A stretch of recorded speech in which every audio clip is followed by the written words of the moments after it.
My next guest says closing this loophole creates an opportunity to gain further market share for 3 U.S. retailers in particular. You see them right there. Let's bring in Corey Tarlowe, lead equity analyst of discount and specialty retailers at Jefferies. So Walmart wins again, Corey. Welcome. Thank you for having me, Kelly. What exactly do you see or foresee playing out here?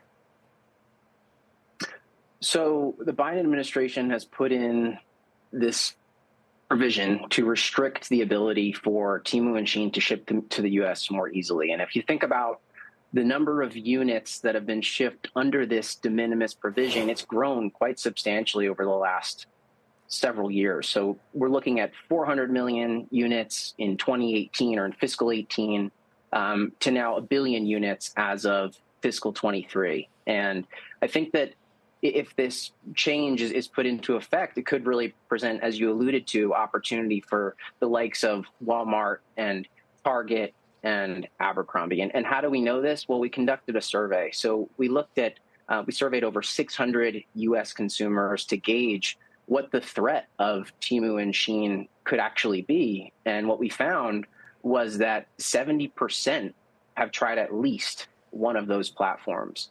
But I think the beauty in Walmart and Target in their business models is that while they were identified as key share donors to the growth of Shein and Temu, they have very broad assortments and they have free and fast shipping offerings that could limit any impact from the growth that you're seeing here. And I'll just give you an example on Walmart, because I actually just met with an executive from their marketplace division last week, and this is a really powerful stat. So we know Temu and Shein as a pain point is that it takes sometimes weeks to get your items. Mm-hmm. But with Walmart, they have a $70 billion U.S. e-commerce business. Of that $70 billion, half is shipped from stores and half is shipped from fulfillment centers. Of that half that is shipped from stores, a third of that is actually express delivery. So what that tells you is that people are prioritizing value and convenience and actually paying up for it. Sure, although the users of these platforms that I know love it for the kind of fashion-y leggings and earrings and, tops. And males, females, there's a lot of people who just like the fashion that's on there. So even if they have to raise prices, I wonder if it's a little bit like Uber or many other things the millennials have had to get used to, which is it starts out super cheap. As it matures, it gets more expensive, but you actually stick with it. And could that be the case with Temu and Shein? It's certainly possible.